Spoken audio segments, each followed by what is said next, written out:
सेवा ही मेरी पहचान, शंकर सोनेजा। सेवा ही जिनकी पहचान, वो हैं शंकर सोनेजा। फ्री मालेगांव का काढ़ा, फ्री जोड़ों के दर्द का तेल, फ्री नसों के दर्द से छुटकारा पाने की पीने की दवा। सेवा का लाभ उठाइए, सदैव आपकी सेवा के लिए हाजिर रहते हैं शंकर सोनेजा। अॼु जे वक़्त में जिते शादियूं करण, रिश्ता जोड़ण हिकु ॾुखियो कमु थी वियो आहे, उते रिश्तो.com केतिरो न सुहिणे नमूने इन कम खे सवलो बणाए रहियो आहे। असां सभिनी खे गॾु अची करे हिन वेबसाइट खे, हिन वेंचर खे वधि में वधि प्रमोट करणु खपे। हिननि सां जुड़ी करे हिननि खे हिमथाइणु खपे त जीअं हे अॻे खां अॻियां थी अहिड़ियूं ॿियूं बि केतिरियूं फैसिलिटीज़ ऐं ॿिया बि केतिरा ई बेनिफिट्स असांजे सिंधी परिवारनि खे ॾेई सघनि। नमस्कार, मैं राजेश दलवानी, आप देख रहे हैं उल्लास लाइन बुलेटिन।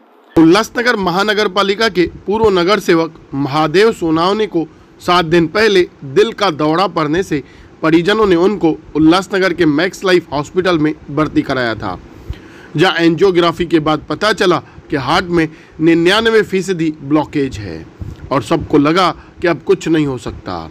लेकिन मैक्स लाइफ हॉस्पिटलों के डॉक्टरों ने असंभव को संभव करते हुए महादेव सोनावने की सर्जरी कर सफलता हासिल की, जहां वे अब धीरे धीरे रिकवर हो रहे हैं और एकदम ठीक महसूस कर रहे हैं। जहां मैक्स लाइफ हॉस्पिटल के डॉक्टर नितिन रेड्डी, मुकेश मुले, जफर अहमद, विजय गुप्ता, जितेंद्र मिश्रा, इन सब की सफलता की सराहना हो रही है।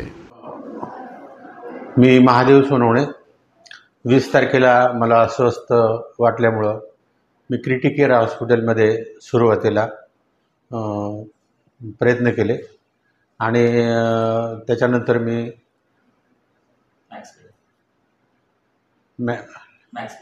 मॅक्स लाईफमध्ये आमचे सहकारी विशेषतः शिवाजी रगडे यांनी या ठिकाणी आणून बेडची वगैरे व्यवस्था केली। याच्यामध्ये मला एक गोष्ट जाणवली या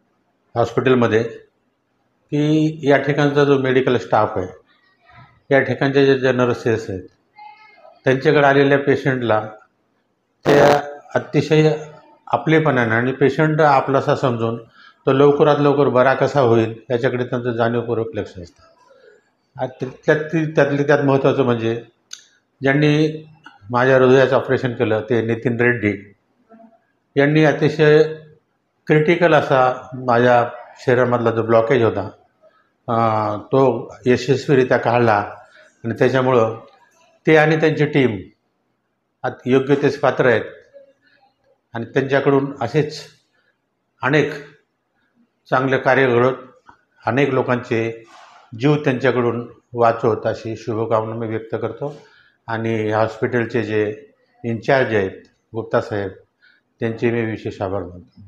वहीं किस तरह से ऑपरेशन रहा, क्या क्या ऑपरेशन के वक्त कठिनाइयाँ हुई और किस तरह ये सर्जरी सफल हुई, इस पर डॉक्टर रेड्डी ने क्या बताया, आइए वह भी जानते हैं। मेरा नाम डॉक्टर नितिन कुमार रेड्डी है। मैं इंटरवेंशनल कार्डियोलॉजिस्ट हूँ। मैं full time H.N.. Reliance foundation hospital marine lines में काम करता हूँ और मैं यहाँ पे नज़दीक में ही मेरा घर है, इसके लिए मैं शाम को यहाँ पे मैक्सी लाइफ हॉस्पिटल में भी कार्डियोलॉजी प्रैक्टिस करता हूँ। मैं यहाँ पे इंटरवेंशंस करता हूँ और हम यहाँ पे कई सारी प्रोसीजर्स करते हैं कार्डियक रिलेटेड, जैसे एंजियोप्लास्टी, एंजियोग्राफी और पेस मेकर्स, काफ़ी सारी प्रोसीजर्स करते हैं। टाइम आपने एक महादेव सोनावने जी का केस हैंडल किया है, बहुत क्रिटिकल केस था, जरा बताइए हाँ, इस केस के बारे में। गए हफ्ते हमारे पास एक 68 ईयर ओल्ड जेंटलमैन आए थे महादेव सोनावने नाम से। उनका केस ऐसा था कि वो जब आए थे तो एकदम लाइफ एंड डेथ सिचुएशन में आए थे। उनका बीपी रिकॉर्डेबल नहीं था, बीपी के लिए कई सारी मेडिसिन चलाने के बावजूद बीपी रिकॉर्डेबल नहीं था, चेस्ट पेन था, वेंटिलेटर पे गए थे, जो बाईपैप मास्क होता है जो हाफ वेंटिलेटर था उस मोड पे थे। और फिर हमने ऐसे सिचुएशन में मतलब वो इतना भी स्टेबल नहीं थे कि मैं उनको मूव करके कार्डियक कैथ लैब पे लूँ, पर फिर मैंने एक डिसीजन लिया कि हम अगर कार्डियोलॉजिस्ट ऐसे ही पेशेंट को देखते देखते जाने दे तो फिर हमारा यूज़ क्या है। मैंने बोला रिस्क है तो हम रिस्क लेंगे, क्योंकि हमारा इंटेंशन है पेशेंट बचाना। तो हमने रिस्क लेके पेशेंट को आईसीयू से कार्डियक टेबल पे लिया, कैथ लैब में लिया with all the supports and ventilator. फिर हमने उनका एंजियोग्राफी किया। मैं आपको उनका एंजियोग्राफी दिखाता हूँ। ये जो एंजियोग्राफी में मैं दिखा रहा हूँ आपको, ये जो इनकी मेन नस है यहाँ पे मैं आपको दिखाता हूँ। ये जो सबसे मेन नस है, ये वाली नस, ये वाली नस जो है वो सबसे बड़ी नस होती है, और ये नस के शुरू में ही इनको खून की गांठ जम गई थी जो ऑलमोस्ट आर्टरी को 100% बंद की थी। इसे एलएडी कहते हैं ये वाली जगह पे। और ये ऐसे जगह पे थी ये गांठ कि ये खून की गांठ थोड़ी भी सरक के अगर पीछे आएगी तो ये वाली भी नस बंद हो जाएगी और पेशेंट का ऑन टेबल डेथ हो सकता है। तो ऐसे चीज़ में अगर हम स्टेंट करते तो वो जो खून की गांठ है वो पीछे खिसक के बाकी नलियों में भी जाके फंस सकती थी। तो फिर टेबल पे डिसीजन लेना बहुत क्रिटिकल था कि ये पेशेंट में क्या करना है। अगर हम स्टेंट करते तो शायद वो ज़िंदा नहीं बचते, क्योंकि वो क्लॉट उड़ के बाकी और नसों में जाके फंस सकती थी। तो हमने एक स्पेशल टेक्नोलॉजी रहती है, उसे थ्रोम्बस्टर बोलते हैं, थ्रोम्बोसक्शन बोलते हैं। जैसे घर की वैक्यूम क्लीनर होती है, उसी तरह हमारे मेडिकल इक्विपमेंट में एक थ्रोम्बस्टर नाम की एक छोटी माइक्रो कैथेटर होती है।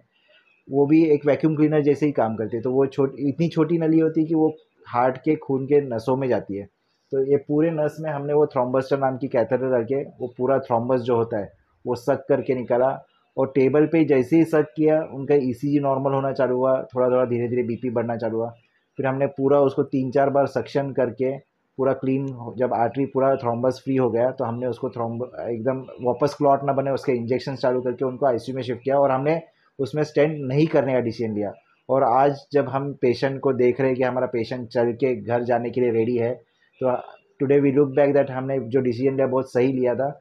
और हम मतलब बिना स्टेंट के भी उनको इतना अच्छा रिजल्ट दिया। अगर ये कुछ सिचुएशंस, ये स्पेशल केस है जहाँ पे अगर हम स्टेंट करते तो शायद पेशेंट का डेथ होता, क्योंकि वो खून की गांठ उड़ के दूसरी जगह पे चली जाती, इतने खून के। तो इसमें हमने थ्रोम्बोसक्शन नाम का टेक्नोलॉजी यूज़ किया। मैं आपको दिखा था थ्रोम्बोसक्शन करने के बाद कैसा था नस। तो ये देखिए, ये खून की गांठ थी इस नस में, यहाँ पे ये पूरी तरह से निकल गई है आफ्टर थ्रोम्बोसक्शन। ये पूरी खून की गांठ थी इस नस में। तो आप देख रहे हैं यहाँ पे ये पूरा थ्रोम्बस हमने वैक्यूम क्लीनर से निकाल दिया और काफ़ी हद तक क्लियर हुआ। और जो छोटा मोटा ये बच गया था रेसिडुअल, वो बाकी इंजेक्शन से क्लियर होता है।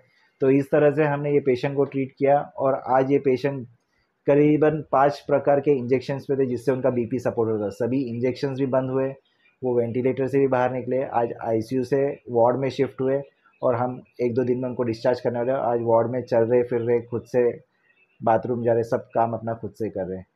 तो ये one of the special cases था जो मुझे आपको सर बताना है। आप एक हार्ट स्पेशलिस्ट है, तो आप बताइए कि इस तरीके से बीमारी न होने के लिए लोगों ने किस तरीके से अपनी लाइफस्टाइल जीनी चाहिए। आजकल के अर्बन लाइफस्टाइल में और डिजिटल एरा में स्ट्रेस एक नंबर 1 कारण होता है, मेजरली हार्ट और स्ट्रोक प्रॉब्लम्स, ब्रेन के स्ट्रोक्स के लिए। तो मेजरली आपका नींद पूरा होना चाहिए। सेकंड आपका डाइट होता है। डाइट में आजकल लोग कहीं से भी कुछ भी उठा के जंक फूड या easy to ready to eat food खाते, वो आपको अवॉइड करना है। आपको होममेड फूड यूज़ करना है, डीप फ्राइड आइटम्स अवॉइड करना है, प्रॉपर स्लीप लेना है, प्रॉपर न्यूट्रिशन करना है, और उसी के साथ साथ आपको आपके खुद के बॉडी के लिए एक पर्टिकुलर एक्सरसाइज टाइम निकालना होता है। दिन में कम से कम हाफ एन आवर टाइम निकालना होता है। आई एम श्योर ये बहुत कम लोग करते हैं इंडिया में। उनको लगता है कि हम प्लेटफॉर्म पे चल रहे, भाग रहे, दौड़ रहे, ट्रेन पकड़ रहे, उसी में अपना एक्सरसाइज होता है। ऐसा नहीं होता है।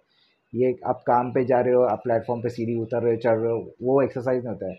उसके अलावा आपको dedicatedly half an hour time निकालना है एक्सरसाइज के लिए, भले सुबह में या शाम में।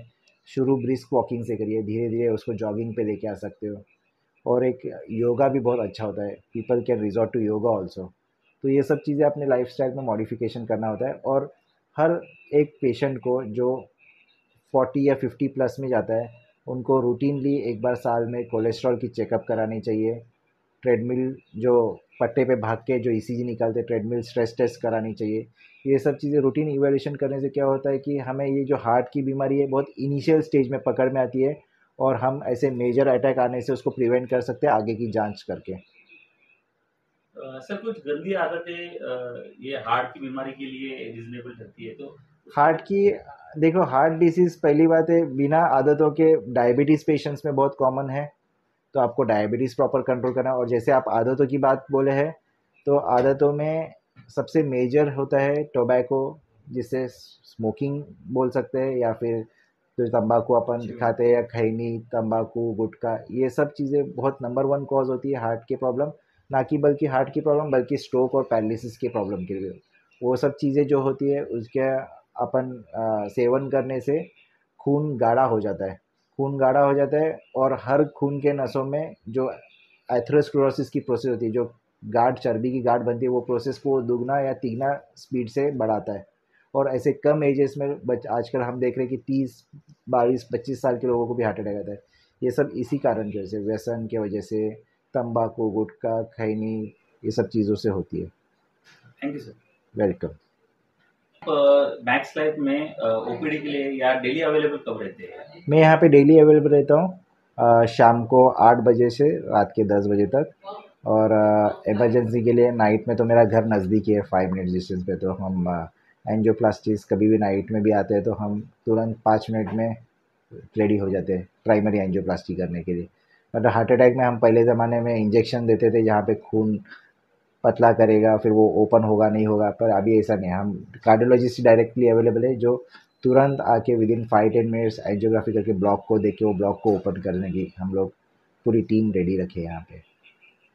मेन अवेलेबिलिटी ऑफ कार्डियोलॉजिस्ट होता है जो आपके यहाँ पे मैक्सी लाइफ से सिर्फ 10 मिनट डिस्टेंस पे रहता हूँ मैं। मॅक्सी लाईफ हॉस्पिटल उल्हासनगरमध्ये KB रोडवर आहे, जे की 70 बेडेड आहे आणि आपल्याकडे MD10 फिलिप्सची कॅथलॅब आहे, ज्याच्यामध्ये आपल्या उल्हासनगर शहरातील नामांकित व्यक्तिमत्व महादेव सोनवणे साहेब, संस्थाचालक, माजी नगरसेवक, एक उत्तम ज्यांनी आजपर्यंत लोकांना सहकार्य केले, यांना अचानकपणे 2 ते 3 दिवसापूर्वी हृदयाचा मोठ्या प्रमाणात अटॅक आला होता।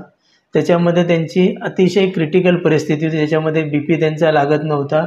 ते सकाळी पहाटे 4 वाजता हॉस्पिटलमध्ये आले आणि तेव्हा त्याच टायमाला आमचे डॉक्टर नितीन रेड्डी जे कार्डिओलॉजिस्ट आहेत त्यांनी त्याच मुवमेंटला येऊन त्यांची एंजियोप्लास्टी केली, जी की अत्यंत किचकट स्वरूपाची प्रोसिजर होती। त्यांचा ब्लॉक जो होता तो अत्यंत किचकट होता, जो रेग्युलरपेक्षाही वेगळ्या प्रकारे असतो।